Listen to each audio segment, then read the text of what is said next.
नमो प्रणाम। प्रणाम गुरुजी, नमो नमः। नमो नमः प्रणाम गुरुजी। नमो रिहन्ताणम्, नमो सिद्धाणम्, नमो आयर्याणम्, नमो वज्रायाणम्, नमो लोये सब्बसाहूणम्।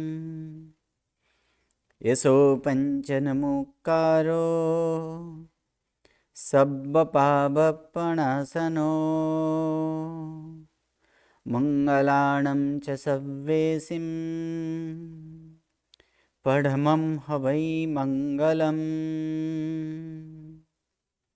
अज्ञानतिमिरन्धानां ज्ञानाञ्जनशलाकया नेत्रम् उन्मीलितं येन तस्मै श्रीगुरवे नमः। परम पूज्य पूज्यपाद कलिकाल सर्वज्ञ हेमचंद्र सुरेश्वर जी महाराजा द्वारा विरचित सिद्ध हेम शब्दानुशासन नामक व्याकरण ग्रंथ और इसी व्याकरण ग्रंथ से उद्धरित पंडित वर्य शिवलाल जी द्वारा रचित हेम संस्कृत प्रवेशिका प्रथमा, मध्यमा और उत्तमा, ऐसे 3 विभागों से विभाजित हेम संस्कृत प्रवेशिका और इसी हेम संस्कृत प्रवेशिका प्रथमा के तृतीय प्रकरण और इस तृतीय प्रकरण में अब हम क्रुदंत जो हैं उस क्रुदंत का अभ्यास कर रहे हैं। कृत प्रत्यय जिस शब्द के अंत में हो उसे क्रुदंत कहा जाता है। कृत क्या है कि धातुम नाम करोति इति कृत, यानी जो प्रत्यय धातु को नाम स्वरूप में परिवर्तित करें उसे कृत प्रत्यय कहा जाता है। और ऐसे कृत प्रत्यय जिस शब्द के अंत में हो उसे क्रुदंत कहा जाता है। क्रुदंत अनेक प्रकार के हैं और अनेक प्रकार के क्रुदंतों में यहाँ पर उन क्रुदंतों को हम 2 विभाग से विभाजित किए हैं, एक अव्यय रूप क्रुदंत और दूसरा विशेषण रूप क्रुदंत। अव्यय रूप क्रुदंत 2 प्रकार के हैं, तुम प्रत्यय लगकर हेत्वार्थ क्रुदंत और त्वा प्रत्यय लगकर संबंधक भूत क्रुदंत। ये दोनों क्रुदंत अव्यय रूप है। बाकी जितने भी क्रुदंत है वो सारे के सारे विशेषण रूप क्रुदंत है। ये तुम प्रत्यय, त्वा प्रत्यय, हेत्वर्थ क्रुदंत और संबंधक भूत क्रुदंत देखने के बाद तक्त प्रत्यय लगकर बनने वाला ऐसे भूत क्रुदंत उसका भी अभ्यास किए। और इसी भूत क्रुदंत के यहाँ पर वाक्यानुवाद जो है वो वाक्यानुवाद हम लोग कर रहे हैं। अब संस्कृत वाक्य का हिंदी में अनुवाद करेंगे। आप बोलिए A48 क्या प्रश्न है? A48 क्या प्रश्न है? Okay, no sound. कहां तक हुआ था लास्ट क्लास में? कौन बोल गए? 1 मिनट। हाँ जी बोलिए, A48 क्या प्रश्न है? हाँ जी गुरु, मैं यूँ कह रही थी कल उस दिन मैंने लास्ट सेंटेंस बनाया था ना कि भावेश पढ़ने के लिए पुस्तक लाया। तो अब ऐसा है कि एग्जाम में जब ये क्वेश्चन आ जाए सेंटेंस बनाओ इसका ट्रांसलेशन करो, तब तो अपन ये सिंपल यसन नहीं करेंगे ना इसको। तो इसको हस्ता नहीं करेंगे, लाया। हाँ है ना। हाँ मतलब कर्मणी में नहीं करना है ना अपन, जैसे भावेश ये न कराया ना अपन ने क्लास में। हाँ, कि भाई भावेश पाठ ये पढ़ने चल रहा के है, लिए पाठ ये चल पुस्तक रहा है। लाया, ये सीधा सीधा हस्तन में क्रुदंत का प्रयोग नहीं करेंगे। सिर्फ एक जगह क्रुदंत का प्रयोग हुआ है, पढ़ने के लिए, इतना में ये वो एक तो ठीक क्रुदंत है। का प्रयोग है। तो बाकी पुस्तक लाया तो लाने के हाँ लिए यहाँ पर हस्तन का क्रियापद लगाना है। अनयत है ना गुरु जी। हाँ जी। और भावेश करेंगे, हाँ, भावेश। भावेश ही करना है। ठीक है, ओके जी। नहीं मैंने कहा शायद पाठ आप कह रहे हैं ना कि ये पाठ चल रहा है तो सारे सेंटेंस अपन उसमें बनावे, ऐसा कुछ नहीं ना। हाँ जी, अभी हाँ जी, प्रैक्टिस के लिए, प्रैक्टिस के लिए। हाँ जी। ओके जी गुरु। चलिए अब जो है आगे क्या वाक्य यहाँ पर देखेंगे। लास्ट क्लास में कौन बोल गए थे लास्ट में? मैं बोली थी गुरु। ओके, A48 हो गया था। जी जी गुरु चलिए जी। A49 50, 51, गुरुजी प्रणाम। A49। ये 49। बोलिए प्रथम वाक्य। हाँ, मैं ट्रैवलिंग में हूँ पर ये राम के साथ सीता वन में गई। पूरा वाक्य। रामेण सह सीता वनम गता आसित। आसित, सॉरी, आसित का मतलब क्या होगा यहाँ पर? थी, यानी थी, क्या हाँ, होगा? थी, आसित अर्थात थी, गता थी, गुरु। आसित यानी गई थी। कहाँ गई थी? तो वनम यानी वन में। कौन वन गई में। थी? तो सीता, सीता का विशेषण है। सीता बन गई थी, किसके साथ? तो रामेण सह, यानी राम के साथ सीता वन में गई थी, या तो वन गई थी। हाँ जी गुरुजी। हाँ।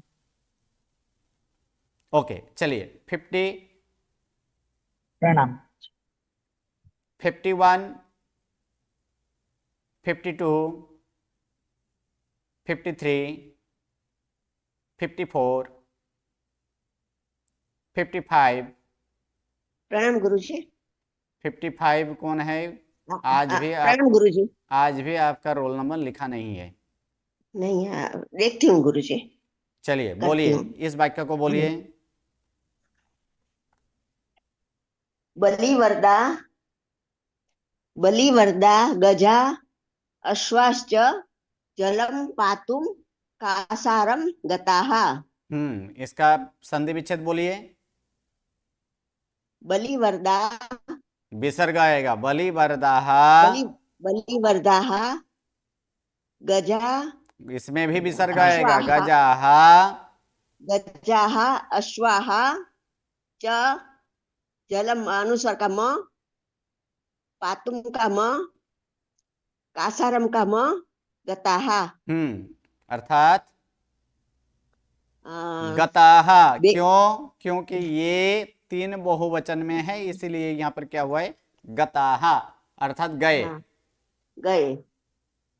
कहाँ गए? तो कासारम यानी तालाब, तालाब गए, तालाब।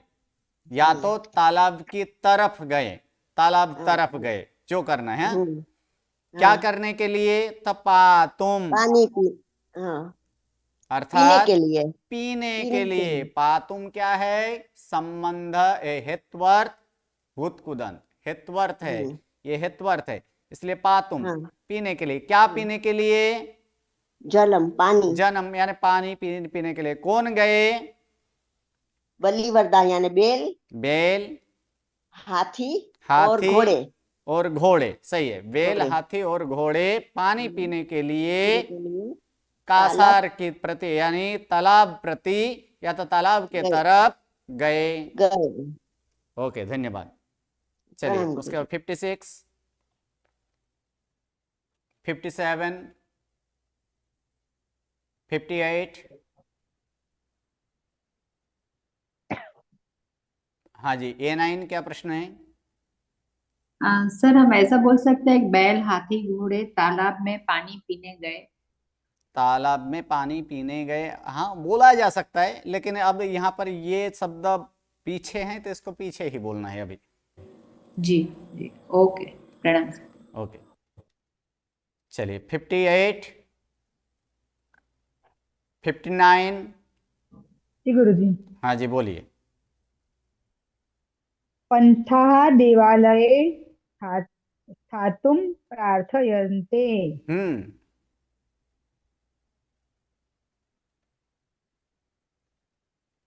प्रार्थयन्ते क्रियापद यानी कि क्या है इसका? क्रियापद प्रार्थयन्ते। प्रार्थयन्ते अर्थात प्रार्थना। बोलिए, प्रार्थना करते हैं। हाँ, प्रार्थना करते हैं। प्रार्थना करते हैं किसके लिए? स्थातुम अर्थात स्था धातु का अर्थ क्या होता है? धातु का तो नहीं आता है। नहीं चलेगा ऐसे, स्था धातु का अर्थ तो आना चाहिए ना। स्था धातु का अर्थ खड़ा रहना है, लेकिन यहाँ पर खड़ा रहना नहीं, यहाँ पर सिर्फ रहना करना है। रहने के लिए, रहने के लिए। रहने के लिए। कहाँ रहने के लिए?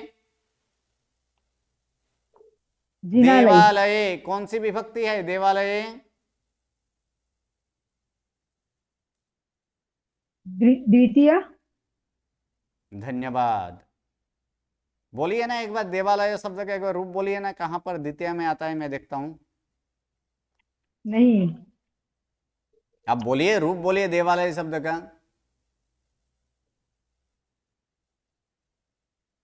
ऐसे तो नहीं आएगा गुरुजी। तो नहीं आएगा तो वाक्य रचना कैसे होगा? मतलब पुनरावर्तन नहीं हो रहा है, नहीं हो रहा है। इसका सीधा सीधा यही जवाब आता है क्या? या तो फिर हाँ इसकी इसके तरफ ही इशारा करता है। यस, ये तो द्वितीय पार्ट में हम लोग पढ़ चुके हैं, द्वितीय भाग में पढ़ चुके हैं देवालय कहाँ आया है। हाँ गुरुजी, पुनरावर्तन तो करते लेकिन अभी ठीक से समझ में नहीं आता है सब कुछ। कुछ ज्यादा, थोड़ी ज्यादा और मुझे मेहनत करनी पड़ेगी, ऐसा है। देखिए मैंने पहले अपनी दिन खुद से ही नोट भी बनाई है। पहले दिन ही पहले संस्कृत से के क्लास के प्रथम वर्ग में ही मैंने कहा था कि ये नेगेटिव वाला वाक्य का विचार जो है वो हाँ, नहीं बाहर करना है, निकाल नहीं दें। करना, नहीं करना।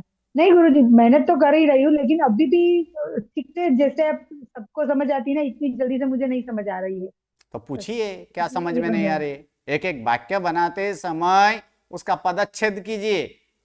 वाक्य में ओके, पदच्छेद बहुत ही जरूरी है, और पदच्छेद का ज्ञान होना चाहिए कि पंथा ये कौन सी विभक्ति है, देवालय कौन सी विभक्ति है, स्थातुम क्या है, प्रार्थयन्ते क्या है। इन सब का पदच्छेद करने के बाद इसका संयोजन वाला ही, और या तो संयोजन करना ही, उसे ही वाक्य कहते हैं। ओके, हाँ, अगर इन सब का ज्ञान नहीं होगा तो फिर कुछ नहीं हो सकता है। ओके, पंथाः क्या है? एक तो बालः बालो बालाः, यानी कहां आया? ये भी नहीं आता है तो फिर कैसे चलेगा? कर्ता बहुवचन, बहुवचन कर्ता पंथाः। बहुवचन, कर्ता बहुवचन, हाँ, अब उसी प्रकार बहुवचन। देवालय शब्द का रूप बोलिए, तो देवालयः देवालयो देवालयाः देवालयम देवालय, देवालयो देवालयान। इसीलिए मैंने किस तरह से आप लोगों का अभ्यास किया है कि कर्ता एक वचने देवालयः, कर्ता द्विवचने देवालयौ, कर्ता बहुवचने देवालयाः। ऐसे अगर होता तो देवालय कहाँ आता है? तो अधिकरण एक वचने, वो तुरंत पकड़ में आता।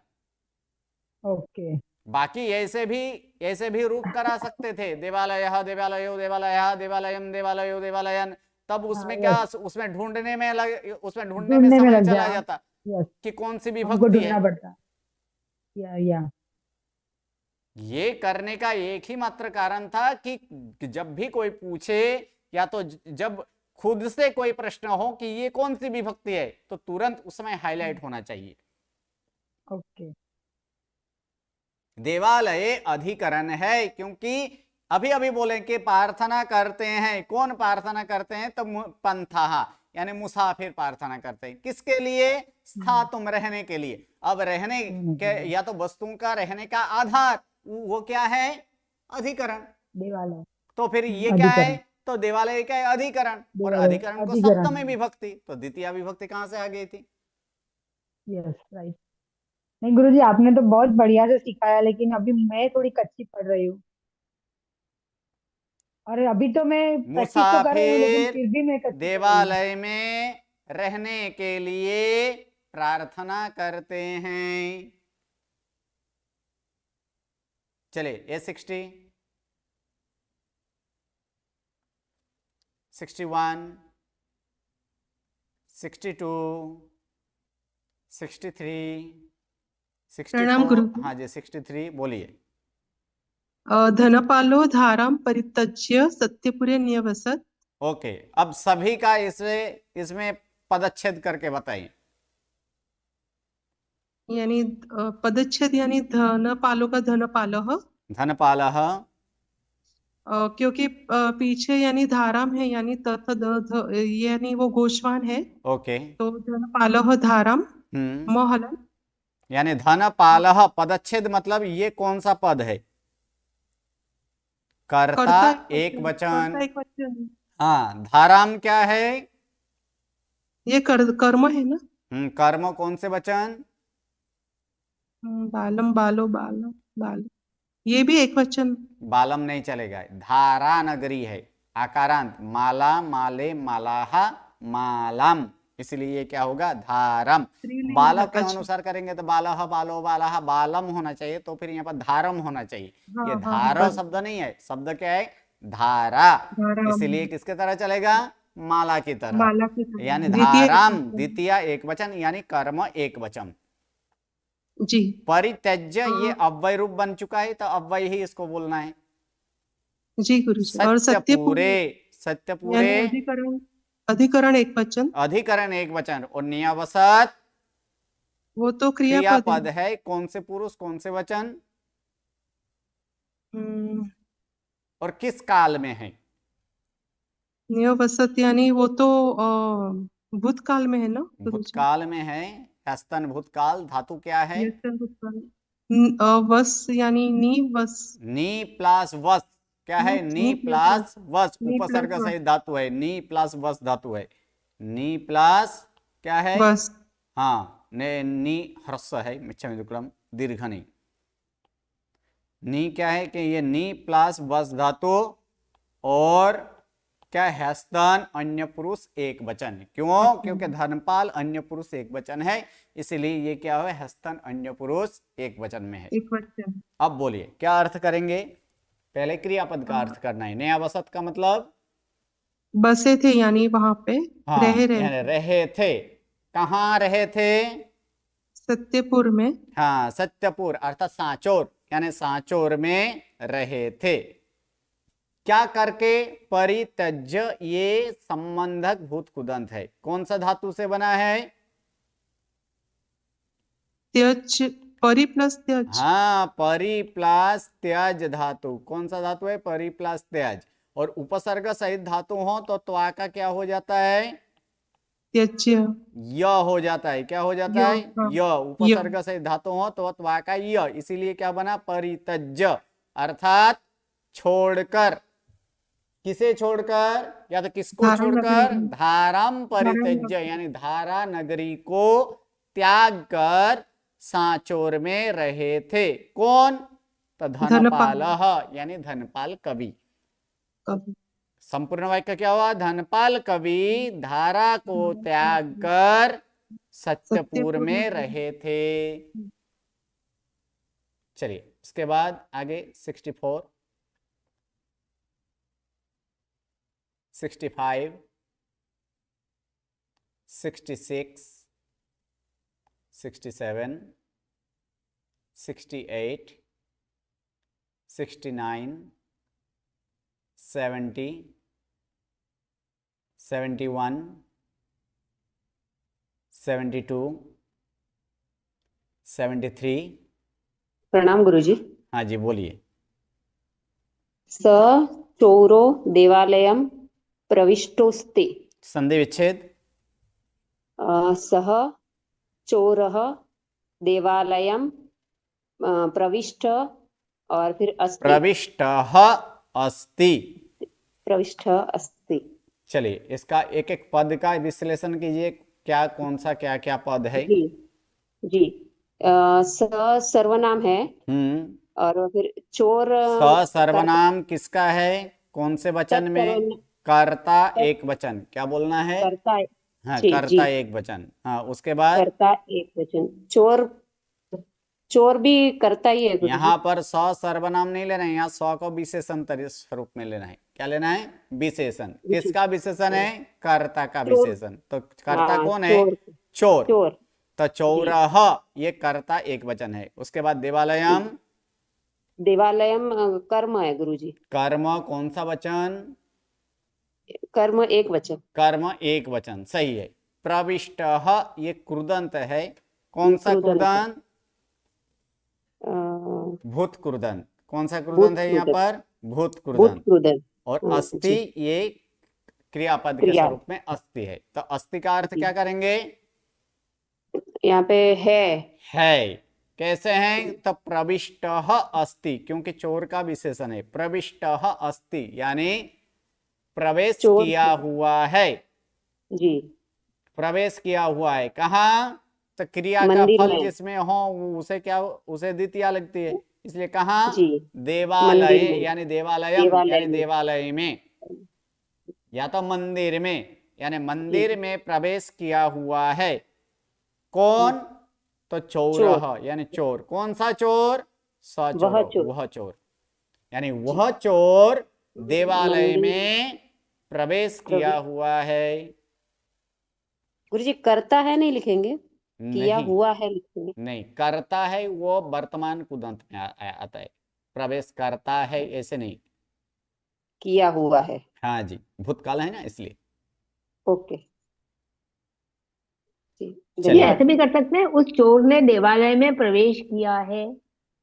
ऐसे किया जा सकता है, उस ओके चोर ने देवालय में प्रवेश किया है, ऐसे किया जा सकता है। जी गुरु, थैंक यू। चलिए उसके बाद आगे कौन बोल गए थे? 60 73 73 हो 73 गया। ओके 74। प्रणाम गुरुजी। हाँ जी बोलिए। रामो रावणं विजित्य विजित्याद्योध्यायां प्रातिष्ठत। तो रामः रावणं विजित्य अयोध्यायां हाँ प्रातिष्ठत। इसको चेंज कर देना है, ये अयोध्यायाम नहीं अयोध्याम करना है। जी गुरुजी, अयोध्यां प्रातिष्ठत। चलिए तो संधि इसमें विच्छेद कीजिए। क्रियापद क्या ना गुरुजी? रामः रामः रावणं म आएगा, रावणम म हलंत वाला। हम्म फिर विजित्या विजित्या नहीं विजित्य। रुदंत, विजित्य, हाँ विजित्य रुदंत। और अयोध्या, अयोध्याम क्या करना है? अयोध्याम अयोध्या प्रातिष्ठत। प्रातिष्ठत। ओके चलिए इसका एक पद का विश्लेषण कर दीजिए। रामो क्या है? राम पुल्लिंग है। हाँ पुल्लिंग है। कौन से हाँ, विभक्ति में आया है, क्या है? और राम कर्ता करता है, एक वचन। रामः क्या है? करता एक कर्ता वचन। एक वचन। रावणम रावणम कर्म कर्म एक कर्म वचन। एक वचन। विजित्य अव्यय है। क्या है? विजित्य अव्यय। अव्यय है। हाँ, वी प्लस जी अयोध्याम धातु। क्या है? कर्म है। गुरु जी, वी प्लस जी धातु और त्य हाँ ये वी है ना प्लस जी अव्यय। प्लस त्वा, तो इसमें क्या होगा? त्वा का य, और य के पूर्व में ह्रस्व हो तो लगाया जाता है, इसीलिए विजित्य संबंधक भूत विजित्य, कुदंत है। जी गुरु जी। और अयोध्याम ये कर्म है और प्रातिष्ठत क्रियापद है। चलिए तो इसमें दो कर्म है ना, हाँ दो कर्म है ना दो गुरु जी? कर्म है। हाँ दो कर्म है। हाँ जी। और प्रातिष्ठत ये प्र प्लस तिष्ठ प्र प्लस ऐसे ही था बनना धातु है। का रूप है हाँ, ह्रस्तन तागा भूतकाल, तिष्ठ। हाँ जी गुरु जी। अर्थात प्रातिष्ठत तो अर्थात प्रयाण किए। प्रस्थान करते थे, हाँ यार करते हैं। प्रस्थान करना या तो प्रयाण करना, दोनों जी में से गुरु कोई जी। भी लिया जा सकता है। यानी प्रयाण के या तो प्रस्थान किए। किस तरफ प्रस्थान किए? अयोध्याम अर्थात अयोध्या तरफ। क्या करके? अयोध्या तरफ तो बीजित्य अर्थात जीतकर। जीत कर। किसे राम ने जीतकर? रावण को, राम ने रावण रावण को को जीत कर जीतकर। किसने? तो राम ने। अयोध्या यानी राम प्रस्थान, ने रावण को जीतकर अयोध्या अयोध्या तरफ प्रयाण प्रस किए या तो अयोध्या तरफ प्रस्थान किए। जी गुरु जी। चलिए उसके बाद आगे 75 76 77 78। हाँ जी 77। हाँ जी बोलिए। नहीं नहीं गुरु जी, हाँ जी गुरु जी एक क्वेश्चन था, ये अयोध्या में रहे भी ऐसा हो सकता है ना गुरु जी? रहे प्रातिष्ठत नहीं, रहे। प्र प्लस स्था धातु का प्रयाण करना होता है, ओके ओके जी गुरु। इसीलिए इसको सप्तमी नहीं होगा, इसको द्वितीया करनी है इसीलिए। ओके ओके, चलिए। गुरुजी हम्म मिच्छामी दुक्कडम में जरा बलसान आई हुई हूँ उद्यान में छोड़ने ओके के लिए बेटी को, तो ओके आज नहीं ठीक कर है। सकती। 78, 79, 80। प्रणाम गुरुजी। हाँ जी बोलिए। गुरुजी मैं आज ही आई हूँ, मुझे थोड़ा कृत्यधन वगैरह कुछ नहीं पता, थोड़ा ट्राई करते। दुर्योधन मभिकृत्य भीमसेनो भीमो सोनो, भीमसेनो हाँ यहाँ कंपत भीमो सोनो हो गया, सॉरी इसको चेंज कर देना है, ओ सॉरी नहीं ये करना है भीमसेनो। जी भीमसेनो कंपत अकंपत। हाँ चलिए संधि विच्छेद बोलिए। अकंपत जी। दुर्योधन दुर्योधन नहीं, दुर्योधन दुर्योधनम। क्या करना है? जी दुर्योधनम अभिकृत्य दुर्योधनम अभिक्रुध्य। क्रुद्ध भीमसेनः हम्म अकंपत अकंपत नहीं, तो पूरा है अकंपत। कंपत जी नीचा में अकंपत। चलिए अब इसका पदच्छेद यहाँ पर कर दिए। चलिए दुर्योधन क्या है, दुर्योधनम क्या कौन सी विभक्ति है? जी कर्ता एक वचन है। जी नहीं। दुर्योधनम दुर्योधन ने, अच्छा कर्ता नहीं होगा गुरुजी। दुर्योधनम बालम। दुर्योधन पे बालम जी गुरुजी कर्म एक वचन क्या होगा? कर्म एक कर्म वचन एक जी गुरुजी वचन। कर्म एक वचन जी अभिक्रुद्ध दुर्योधन दो कर्म हुआ। ये क्या है? अभिक्रुद्ध क्रुदंत है। हाँ अच्छा अव्यय स्वरूप में है ये, अभि प्लस क्रुद्ध प्लस त्वा, तो त्वा का य हो गया है, इसलिए क्या हुआ है? जी अभिक्रुद्ध, गुरुजी ये अव्यय स्वरूप में। भीमसेन जी गुरुजी करता है, क्या है? भीमसेन करता है। हाँ भीमसेन करता राइट और जी गुरुजी अकंपत यानी ये क्रियापद है। जी गुरुजी। एक वीक के बाद आज ही पढ़ा है गुरुजी, थोड़ा सा कल वीडियो सब देखती बराबर से। दुर्योधन ने नहीं भीमसेन ने दुर्योधन पर गुस्सा किया और कंपित हुआ। मुझे बराबर ध्यान नहीं आ रहा। भीमसेन ने दुर्योधन पर गुस्सा दुर्योधन किया। के ऊपर क्रोध करके, अभिक्रुद्ध यानी क्रोध करके। अच्छा ओके किसके ऊपर? तो दुर्योधन पर दुर्योधन पर क्रोध करके भीमसेन गुस्सा कंपित हुआ हुआ कंपित या हुआ तो फिर कंपित हुआ। कंपे। जी गुरुजी धन्यवाद। प्रैक्टिस कर। चलिए उसके बाद दुर्योधन पर भीमसेन क्रोध से कांपता था या कांपा। यानी भीमसेन कांपा क्या? क्योंकि जिसके ऊपर क्रोध किया जाता है वहां पर चतुर्थी होता है, लेकिन एक नियम यहाँ पर भी है कि अगर कोई उपसर्ग क्रोध और द्रोह के साथ अगर उपसर्ग हो तब वहां पर क्या नहीं होता है? वहां पर चतुर्थी ना होकर द्वितीय होता है। इसीलिए यहाँ पर अगर यहाँ पर क्रुद्ध इतना अगर करते हैं तो फिर यहाँ पर चतुर्थी होता है। यहाँ पर क्रुद्ध नहीं है, उपसर्ग सहित क्रुद्ध धातु है, इसीलिए इसको द्वितीय ही होगा अर्थात। और फिर उसको जिस पर किया जाता है यानी उसे वहां पर हिसाब से ही लेना है। दुर्योधन पर क्रोध करके भीमसेन कांपा। सर कंपित हुए हाँ कंपित हुआ बोल सकते हैं ना? हाँ कंपित हुआ बोल सकते हैं, बोला जा सकता है। पर क्रोध करके भीमसेन कांपा। चलिए कांपने हाँ आगे कौन बोल गए थे? 80 कितने नंबर बोले थे? 80 बोला जी मैंने 80 बोला 80 बोला था। 81, 82, 83, 84, 85, 86, 87, 88, 89। પ્રણામ ગુરુજી. हाँ जी ગુરુજી बोलिए।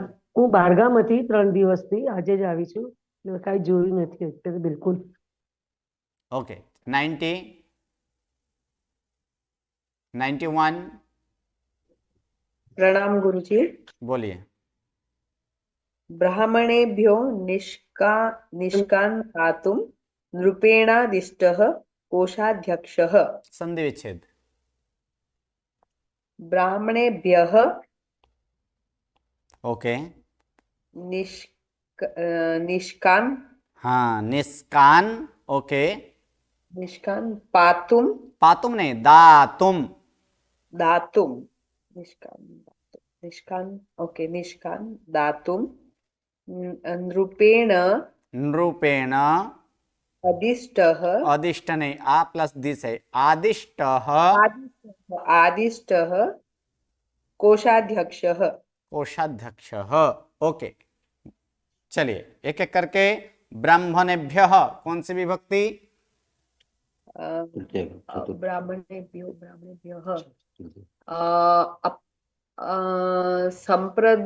सही है, संप्रदान बहुवचन। बहुवचन, सही है, संप्रदान बहुवचन। ओके, निष्कान कौन सी विभक्ति?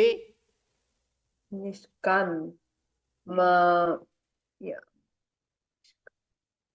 बालान।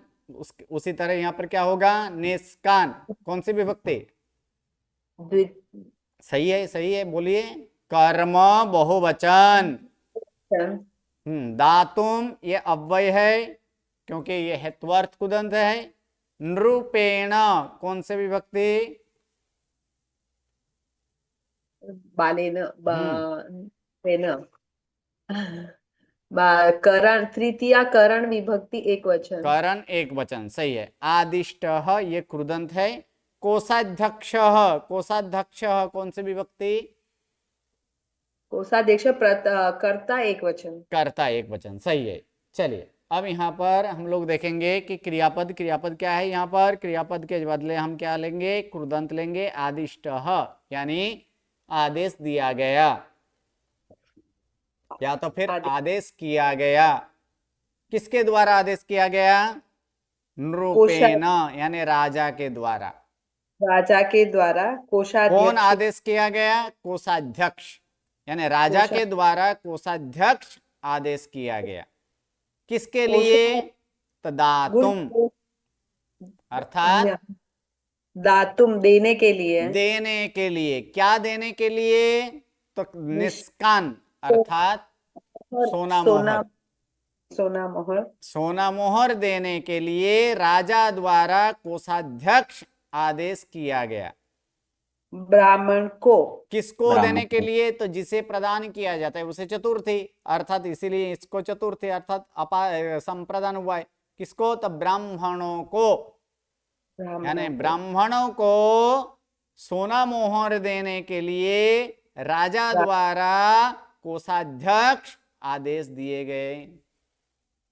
कोषाध्यक्ष को आदेश नहीं होगा गुरुजी, को नहीं आएगा। वो कर्तरी करेंगे तब वहां पर कोषाध्यक्षम, तब द्वितीय होना चाहिए ना। यहाँ पर ये कर्मणि वाक्य है इसीलिए कोषाध्यक्ष आदेश दिए गए। भावार्थ में उसी तरह से बोला जाता है, कोषाध्यक्ष को आदेश दिया गया।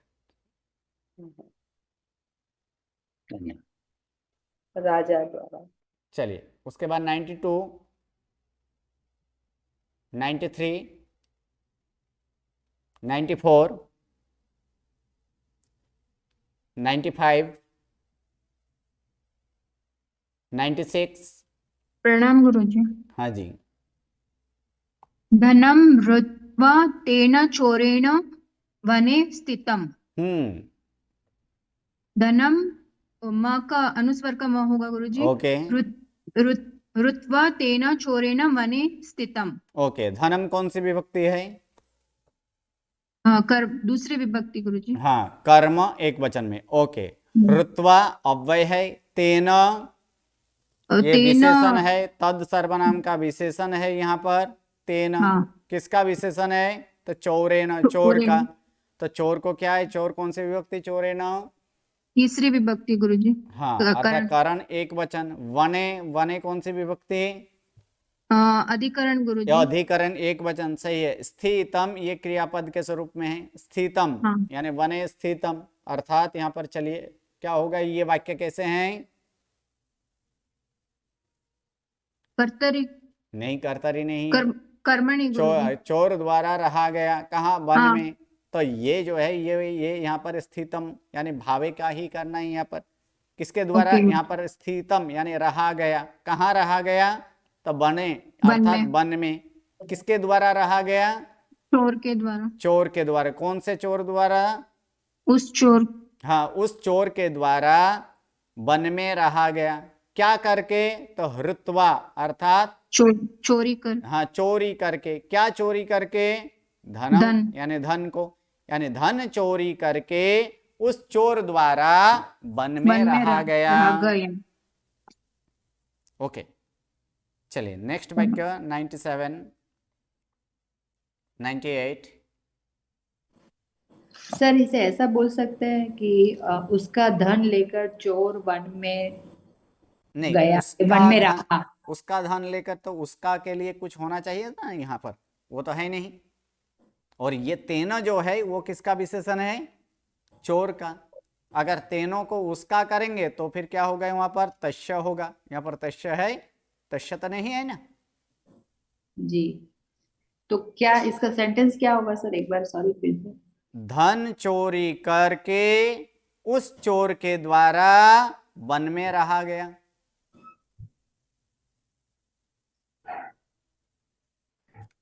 ओके जी जी सर, धन्यवाद। हाँ जी, कौन है? ओके, A4 क्या प्रश्न है? गुरुजी इसको ऐसे बोल सकते हैं, धन में धन चोरी करके उस चोर द्वारा वन में रखा गया। वन में रहा, हाँ ऐसे भी बोला जा सकता है। वन में रखा गया बोल। हाँ, वन में रहा गया या तो वन में रहा। रखा रखा नहीं, रखने के लिए अलग यहाँ पर विभक्ति होता है। स्था धातु है, स्था धातु का रहने के अर्थ में यहाँ पर करना है, रखने के अर्थ में नहीं। ओके, बोलिए A99। प्रणाम गुरुजी। हाँ जी। विद्या मित्रम प्रवासेषु भार्या मित्रम गृहेश्च व्याधि तस्य औषधम तस्योधम औषधम मित्रम धर्मो मित्रम मृतस्य। आगे चौ का प्रवास दोनों तरफ आप चौ उड़ा दिए। विद्या मित्रम प्रवासेषु भार्या मित्रम गृहेषु च व्याधितस्यौषधं मित्रम धर्मो मित्रम मृतस्य च।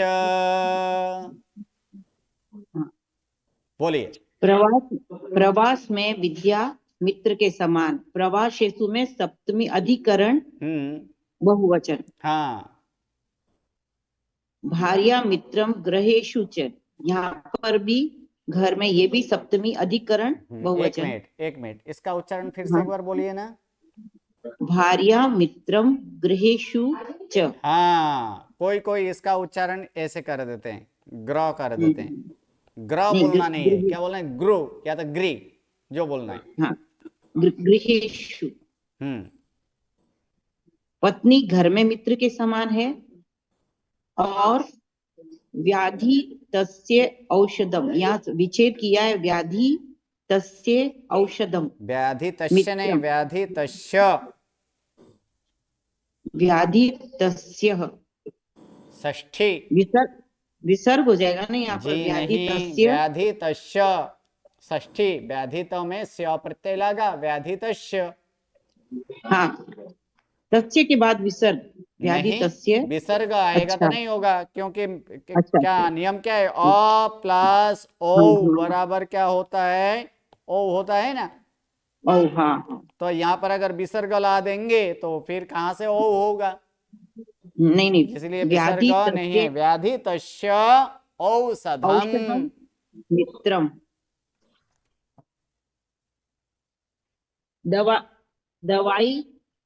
दवाई बीमार का मित्र है। हाँ, दवाई बीमार नहीं, थोड़ा सा करना है, चेंज करना है। ओके, चलिए आगे। धर्मो मित्रम मृतस्य। धर्म मरे हुए और धर्म मरे हुए का मित्र है।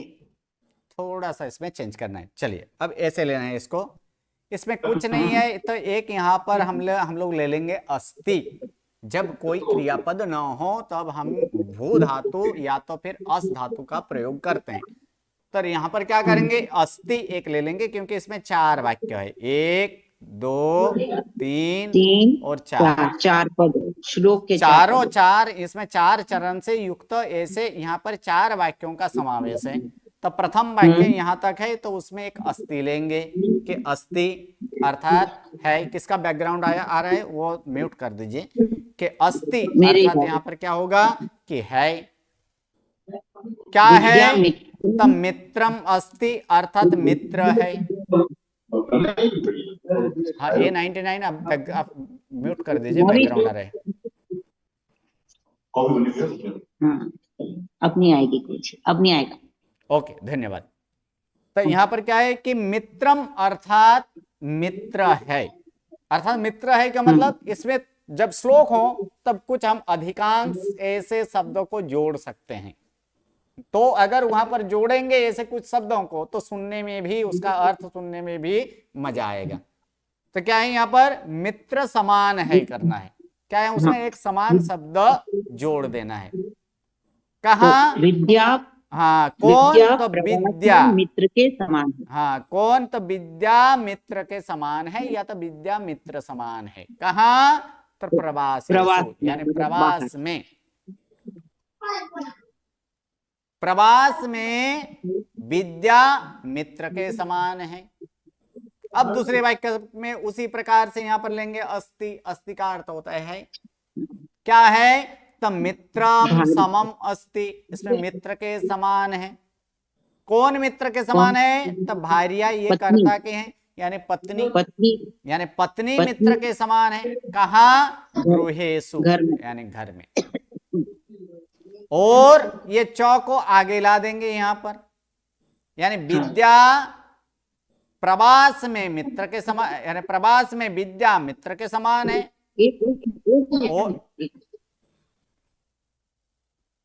और घर में पत्नी मित्र के समान है।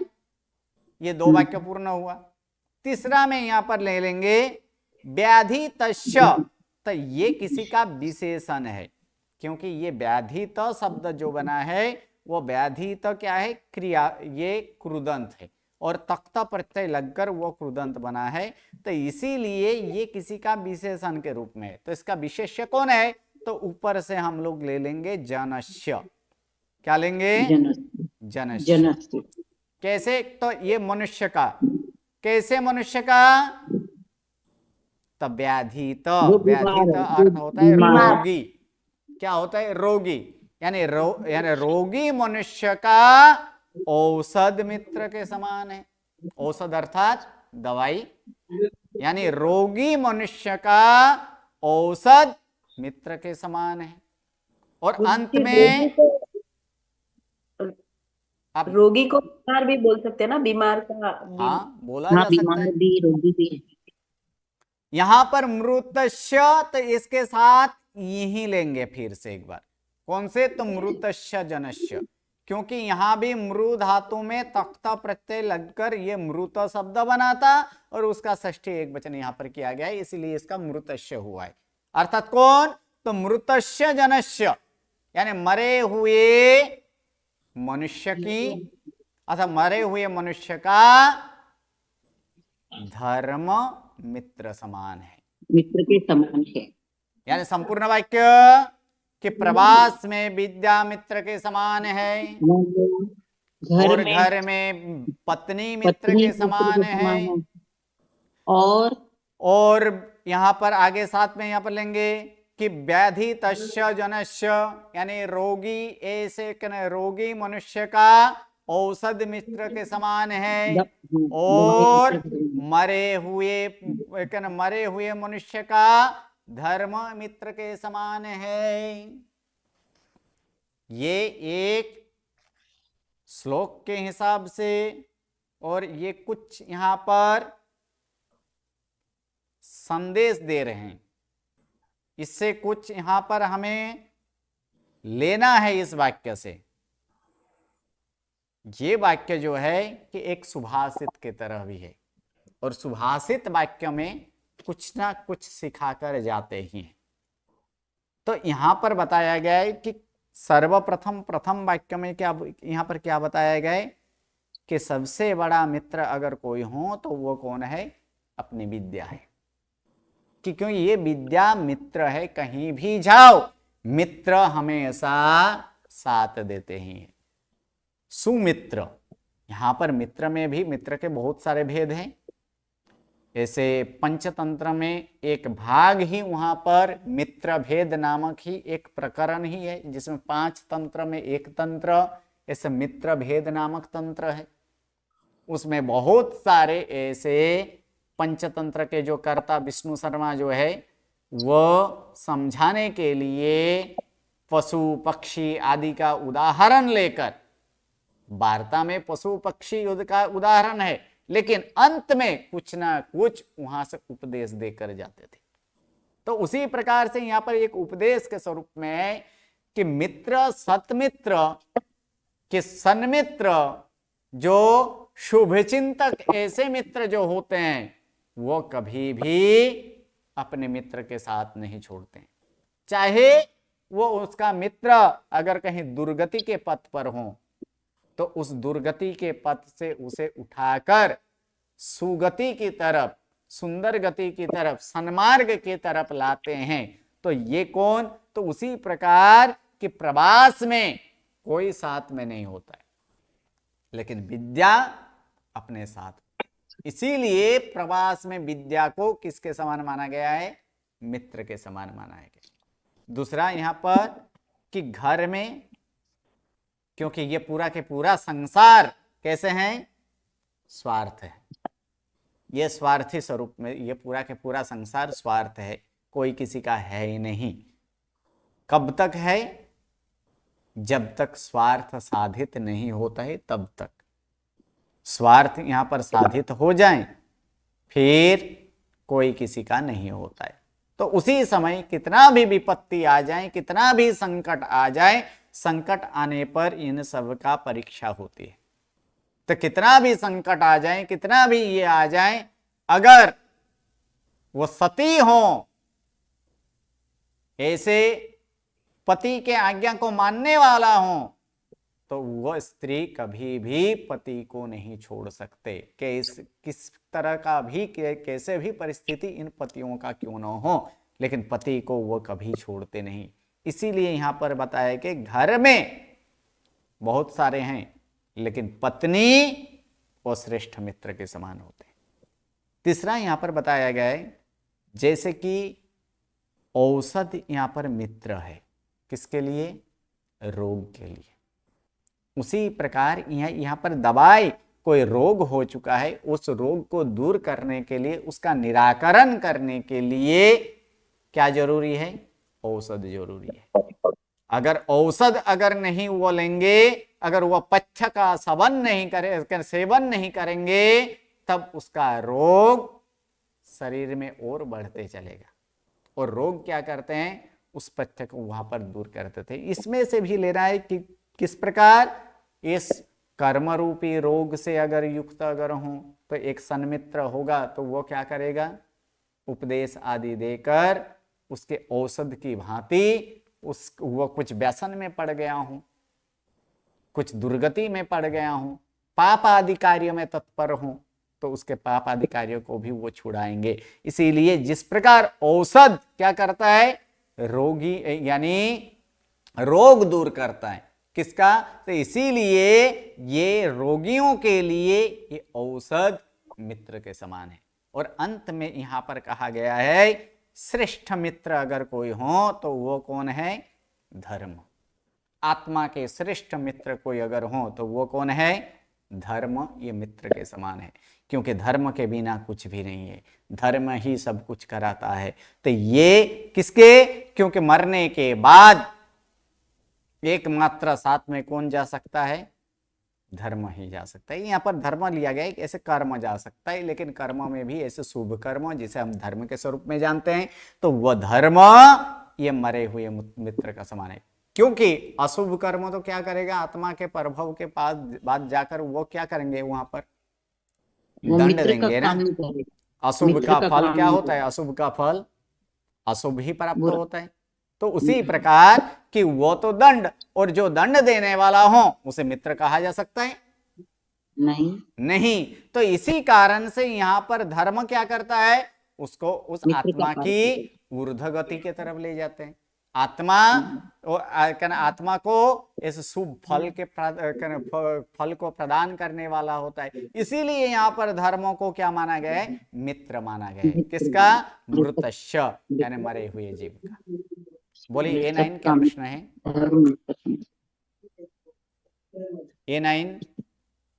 जी सर, सर हम ऐसा बोल सकते हैं कि रोग में औषधि मित्र के समान है। जी नहीं, रोग में करेंगे तो वहां पर वो सप्तमी विभक्ति लेना पड़ेगा, जबकि ये विभक्ति किसका है, षष्ठी का है, संबंध है। ओके। और उसके नीचे का जैसे मृत्यु में मित्र धर्म के समान है। नहीं, वहां भी षष्ठी ही लेना है, सप्तमी नहीं लेना है, अधिकरण नहीं लेना है। ओके, A25 क्या प्रश्न है। जी धन्यवाद पंडित जी। तो ये मृतस्य मतलब मरे हुए का धर्म कैसे, अगर जीवित हो तो धर्म करोगे तो वो मित्र बनेगा, तो अगला भाव अच्छा बनेगा, है ना। अभी मरने के बाद तो सब बाजी ही खत्म हो गई, है ना। सही बात है। क्या हम परलोक मानते हैं कि नहीं मानते हैं, मानते हैं ना। परलोक मानते हैं ना, तो परलोक कब जाया जाता है, जीवित में कि जीवित में कि मरने के बाद में, मरने के बाद, मरने के बाद में जाया जाता है। हाँ, यहाँ पर मित्र के समान कौन, तो ये धर्म अर्थात वो साथ नहीं छोड़ते कभी भी। संकट कितना भी हो, मृत्यु का संकट भी हो जाए, वो किसी भी तरह का हो, धर्म कभी जीव का वो, हम ऐसे सोचिए कि जब कोई साथ न दें तो हम किसके पास जाते हैं, धर्म के पास, यानी हम भगवान के पास जाते हैं। और भगवान के पास जाकर क्या करते हैं, मांग नहीं करते कि बचा ले, कुछ कर ले, ऐसे कुछ कर ले। क्यों, तो वहां पर हमारे भगवान के प्रति श्रद्धा, भगवान के प्रति विश्वास, ये भी एक प्रकार का धर्म है ना। मैं तो ऐसे कहती हूँ समता भगवान, ये कर्म तो मेरे है तो मेरे को आराम से छूट जाए। हाँ, फिर से मैं तो ऐसे कहती हूँ भगवान जी को, भगवान जी समता दे दो, तो ये कर्म जो आए हैं मेरे भाग में अभी, तो मैं आराम से सहन कर लूँ, तो फिर ये पीछे अगली भाव में भी नहीं आए। सही बात है, ऐसे ही मांगनी होनी चाहिए, समता की मांगनी करनी चाहिए। समता बहुत ही जरूरी है। समता में अगर, क्योंकि मृत्यु के समय सबसे ज्यादा कष्ट होता है, मरण के समय, मृत्यु के समय सबसे ज्यादा कष्ट होता है, क्योंकि हमारे आत्मा चौतरफ यानी चारों तरफ फैला हुआ होता है। कुछ ही ऐसे भाग है कि जहां पर आत्मा नहीं होते, वो तो हम सब जानते ही हैं कि आत्मा कहाँ नहीं है, ठीक है। जहां पोलन भाग हो, अर्थात जहां खाली जगह हो, वहां पर नहीं होता है। या तो नाखून के आगे के भाग में नहीं होता है, बाल के अग्र भाग आदि में नहीं होता है।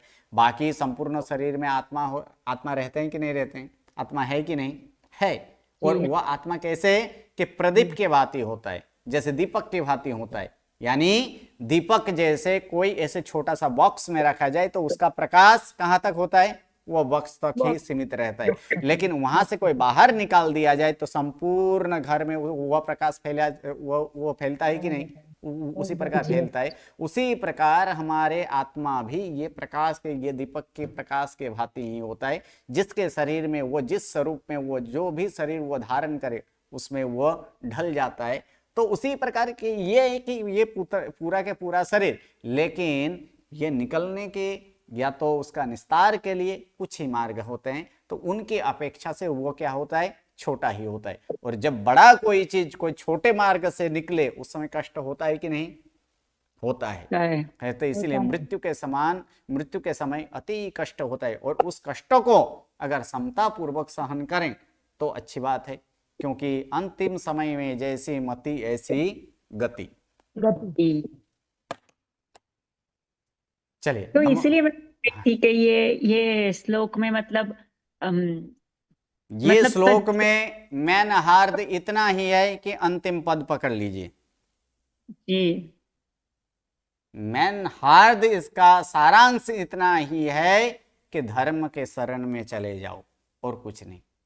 धर्म ही जी। एक मित्र है और कोई किसी का मित्र नहीं है। इसलिए धर्म कीजिए।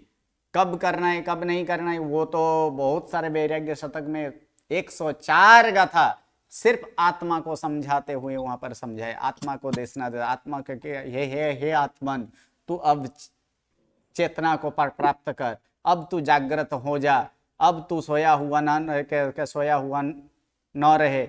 ये एक नहीं कितने 104 श्लोक वहां पर बताए, 104 गाथा वहां पर बताए हैं।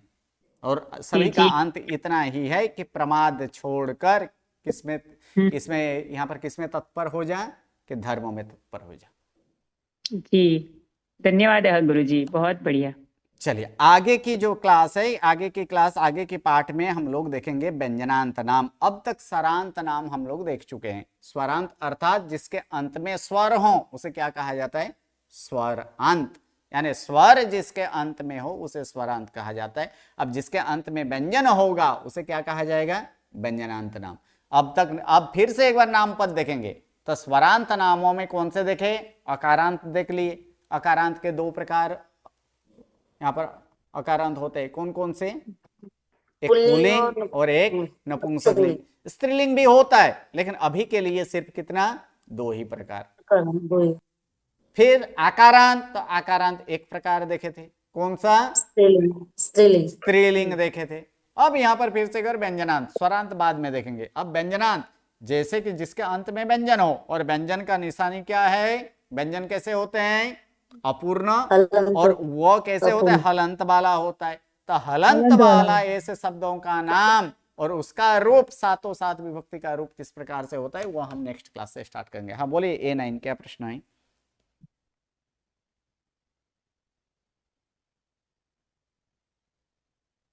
नहीं मीक्षा में देखो, नहीं सर, हैंड डाउन करना था। ओके गुरुजी मुझे कुछ बोलना था। हाँ जी गुरुजी, अभी नया टॉपिक शुरू होने वाला गुरुजी, पूरा व्यंजनांत।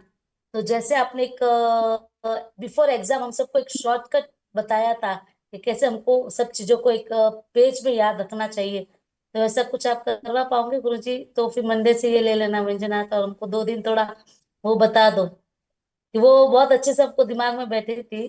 थोड़ा सा रिक्वेस्ट है गुरुजी, प्लीज 2 दिन ओनली।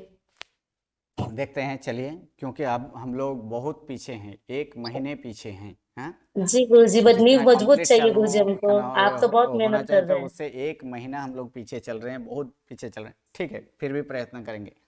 जी गुरुजी, नमो नमः, प्रणाम।